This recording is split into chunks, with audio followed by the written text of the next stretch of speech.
Mateus capítulo 16. Alguns fariseus e alguns saduceus foram falar com Jesus. Eles queriam alguma prova contra ele e por isso pediram que ele fizesse um milagre para mostrar que o seu poder vinha mesmo de Deus. Mas Jesus respondeu: de tardinha, vocês dizem, vamos ter bom tempo porque o céu está vermelho. De manhã cedo vocês dizem, vai chover porque o céu está vermelho escuro. Olhando o céu, vocês sabem como vai ser o tempo.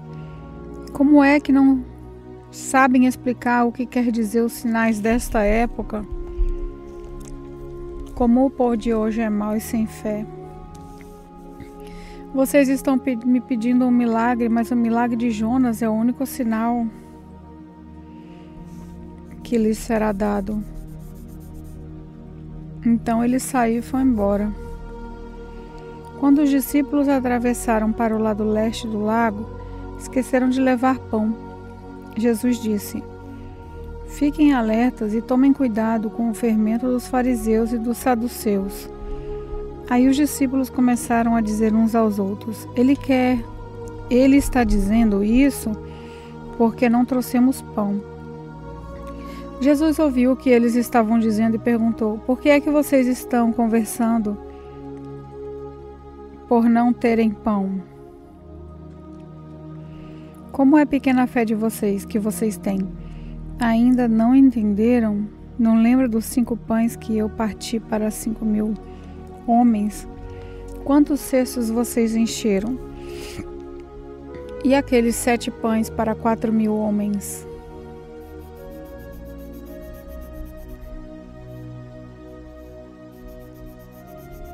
Quantos cestos vocês encheram? Vocês não entendem que eu não estou falando a respeito de pães? Tenham cuidado com o fermento dos fariseus e dos saduceus. Então os discípulos entenderam que ele não estava dizendo que tivessem cuidado com o fermento usado no pão, mas com os ensinamentos dos fariseus e dos saduceus. Jesus foi para a região que fica perto da cidade de Cesareia de Filipe. Ali, perguntou aos discípulos: Quem o povo diz que o Filho do Homem é? Eles responderam: alguns dizem que o Senhor é João Batista, outros que é Elias, e outros que é Jeremias, e algum outro profeta. E vocês, quem vocês dizem que eu sou? Perguntou Jesus. Simão Pedro respondeu: o Senhor é o Messias, o Filho do Deus vivo. Jesus afirmou: Simão, filho de João, você é feliz porque essa verdade não foi revelada a você por nenhum ser humano, mas veio diretamente do meu Pai que está no céu. Portanto, eu lhe digo, você é Pedro, e sobre essa pedra construirei a minha igreja, e nem a morte poderá vencê-la. Eu lhe darei as chaves do reino do céu, e o que você proibir na terra será proibido no céu, e o que você permitir na terra será permitido no céu. Então Jesus ordenou que os discípulos não contassem a ninguém que ele era o Messias. Daí em diante, Jesus começou a dizer claramente aos discípulos: eu preciso ir para Jerusalém, e ali os líderes judeus, os chefes dos sacerdotes e os mestres da lei farão com que eu sofra muito. Eu serei morto e no terceiro dia serei ressuscitado. Então Pedro o levou para um lado e começou a repreendê-lo, dizendo: que Deus não permita, isso nunca vai acontecer com o Senhor. Jesus virou e disse a Pedro: sai da minha frente, Satanás. Você é como uma pedra no meu caminho, para fazer com que eu tropece, pois está pensando como um ser humano pensa e não como Deus pensa. E Jesus disse aos discípulos: se alguém quer ser meu seguidor, esqueça os seus próprios interesses, esteja pronto para morrer como eu vou morrer, e me acompanhe. Pois quem põe o seu próprio interesse em primeiro lugar, nunca terá a vida verdadeira. Mas quem esquece a si mesmo, por minha causa, terá a vida verdadeira. O que adianta alguém ganhar o mundo inteiro, mas perder a vida verdadeira? Pois não há nada que poderá pagar para ter de volta essa vida.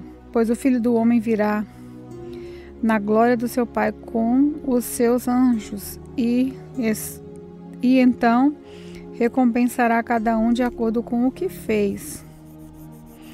Eu afirmo a vocês que isso é verdade. Estão aqui algumas pessoas que não morrerão antes de verem o Filho do Homem vir como Rei. Mateus capítulo 17. 6 dias depois, Jesus foi para um monte alto, levando consigo somente Pedro e os irmãos Tiago e João. Ali eles viram a aparência de Jesus mudar. Seu rosto ficou brilhante como o sol, e as suas roupas ficaram brancas como a luz. Os 3 discípulos viram Moisés e Elias conversando com Jesus. Então Pedro disse a Jesus: como é bom estarmos aqui, Senhor. Se o Senhor quiser, eu armarei 3 barracas neste lugar, uma para o Senhor, outra para Moisés e outra para Elias. Enquanto Pedro estava falando, uma nuvem brilhante os cobriu, e dela veio uma voz que disse: esse é o meu filho querido, que me dá muita alegria. Escutem o que ele diz. Quando os discípulos ouviram a voz, ficaram com tanto medo que se ajoelharam e encostaram o rosto no chão.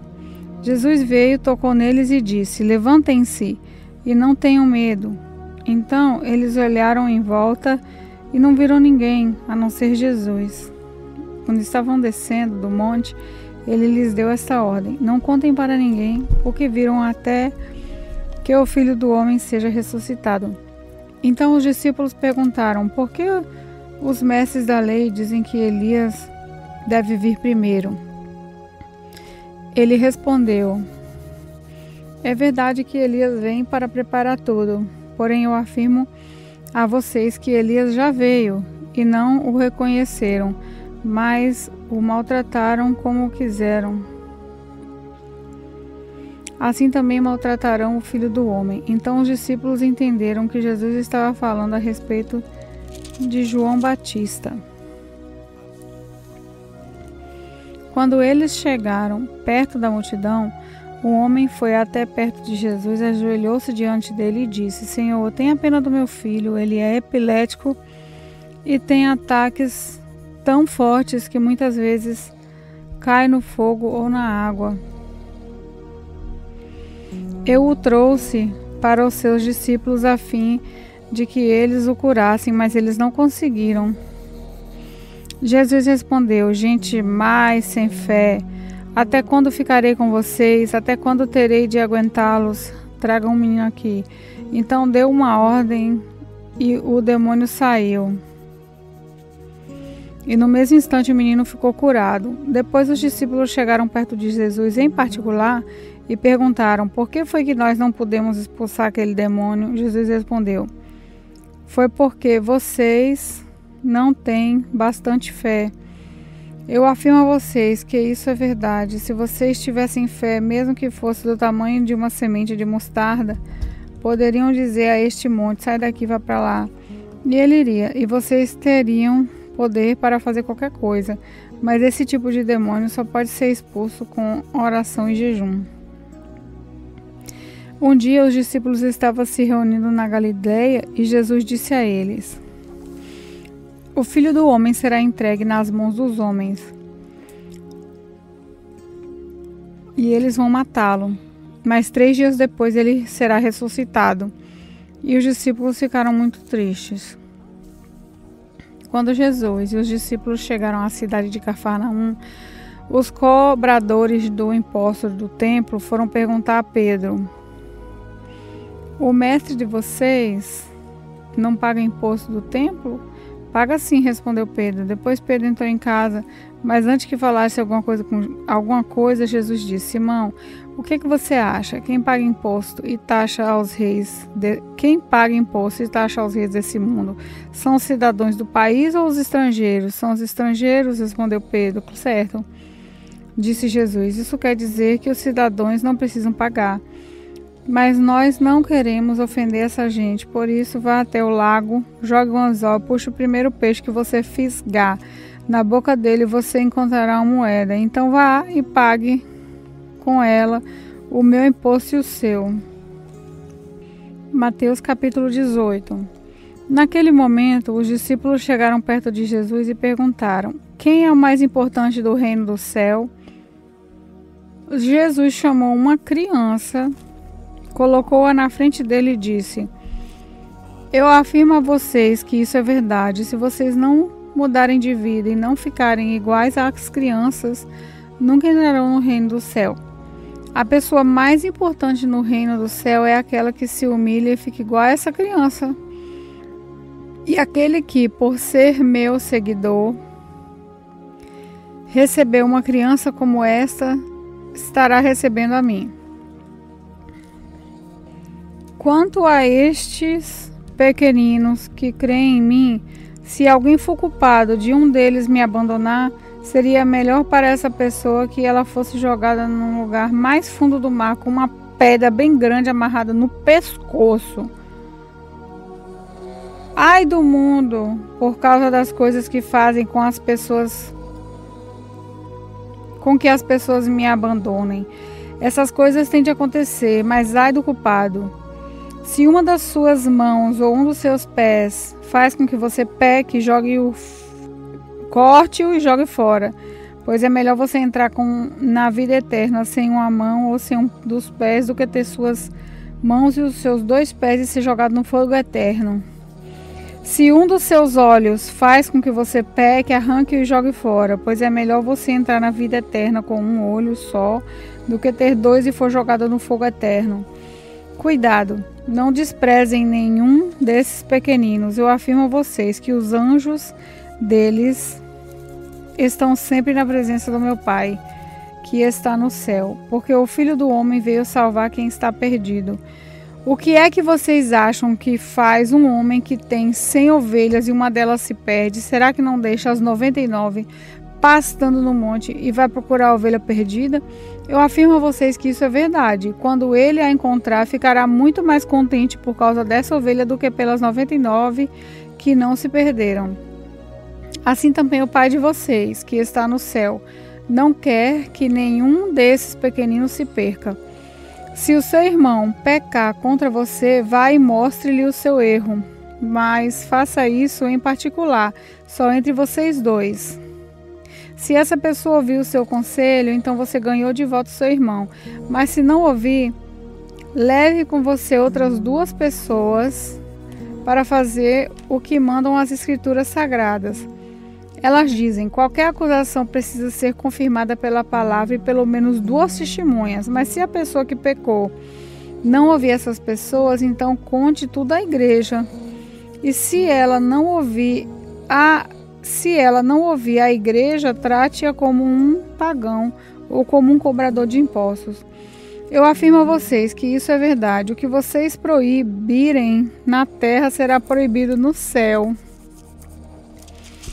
E o que permitirem na terra será permitido no céu. Eu afirmo a vocês que isso também é verdade. Todas as vezes que 2 de vocês que estão na terra pedirem a mesma coisa em oração, isso será feito pelo meu Pai, que está no céu, porque onde 2 ou 3 estão juntos em meu nome, eu estou ali com eles. Então Pedro chegou perto de Jesus e perguntou: Senhor, quantas vezes devo perdoar meu irmão que peca contra mim? 7 vezes? Não. Respondeu Jesus: vocês não devem perdoar 7 vezes, mas 77 vezes. Porque o reino do céu é como um rei que resolveu fazer um acerto de contas com seus empregados. Logo no começo trouxeram um que lhe devia milhões de moedas de prata. Mas o empregado não tinha dinheiro para pagar. Então, para pagar a dívida, seu patrão, o rei, ordenou que fossem vendidos como escravos o empregado e a sua esposa e os filhos, que fossem vendidos também tudo o que ele possuía. Mas o empregado se ajoelhou diante do patrão e pediu: tenha paciência comigo, eu pagarei tudo ao senhor. O patrão teve pena dele, perdoou a dívida e deixou que ele fosse embora. O empregado saiu e encontrou um dos seus companheiros de trabalho que lhe devia 100 moedas de prata. Ele pegou esse companheiro pelo pescoço e começou a sacudi-lo, dizendo: paga o que me devem. Então o seu companheiro se ajoelhou e pediu: tenha paciência comigo que eu lhe pagarei tudo. Mas ele não concordou, pelo contrário, mandou pôr o outro na cadeia até que pagasse a dívida.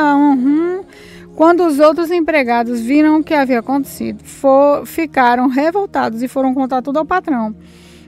Aí o patrão chamou aquele empregado e disse: empregado miserável, você me pediu e por isso eu perdoei tudo que você me devia, portanto você deveria ter pena do seu companheiro, como eu tive pena de você.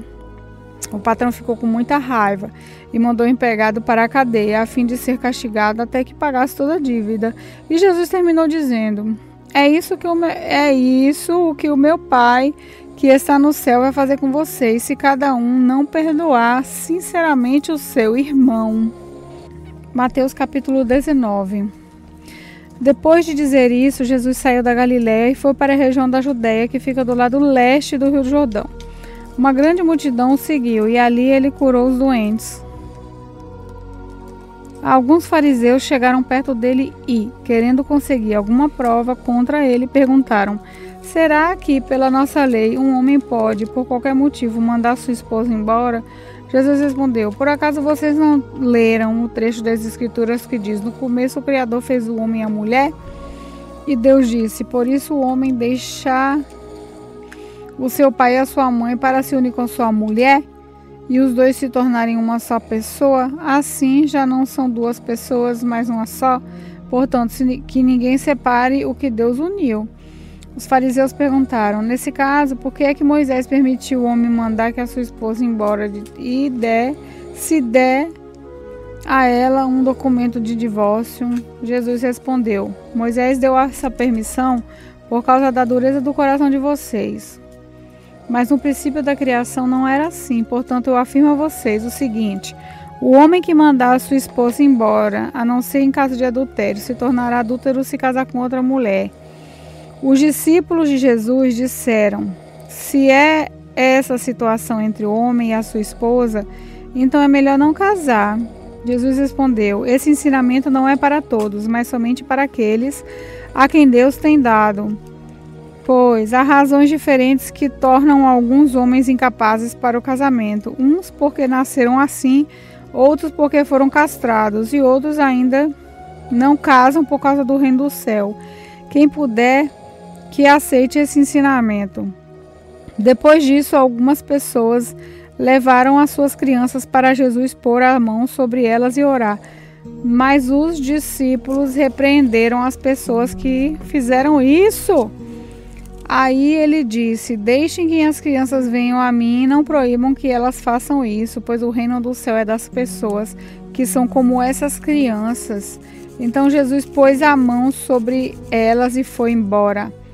Certa vez, um homem chegou perto de Jesus e perguntou: mestre, o que devo fazer de bom para conseguir a vida eterna?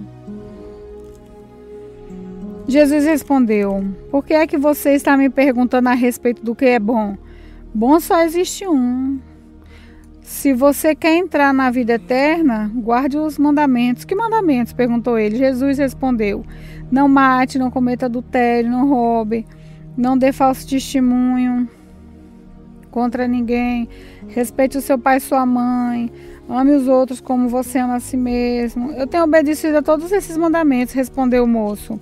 E o que mais me falta fazer? Jesus respondeu: se você quer ser perfeito, vá, vende tudo o que tem, dê o dinheiro aos pobres, e assim você terá riquezas no céu. Depois vem e me siga. Quando o moço ouviu isso, foi embora triste, pois era muito rico. Jesus então disse aos discípulos: Eu afirmo a vocês que isso é verdade. É muito difícil um rico entrar no reino do céu. E digo ainda que é mais difícil um rico entrar no reino de Deus do que um camelo passar pelo fundo de uma agulha. Quando ouviram isso, os discípulos ficaram muito admirados e perguntaram: então, quem é que pode se salvar? Jesus olhou para eles e respondeu: para os seres humanos isso não é possível, mas para Deus tudo é possível. Aí Pedro disse: veja, nós deixamos tudo e seguimos o Senhor. O que é que vamos ganhar? Jesus respondeu: eu afirmo a vocês que isso é verdade. Quando chegar o tempo em que Deus renovar tudo e o Filho do Homem se sentar no seu trono glorioso, vocês, os meus discípulos, também vão sentar-se em 12 tronos para julgar as 12 tribos do povo de Israel. E todos os que, por minha causa, deixarem casas, irmãos, irmã, pai, filho ou terras, receberão 100 vezes mais e também a vida eterna. Muitos que agora são os primeiros serão os últimos, e muitos que agora são últimos serão os primeiros.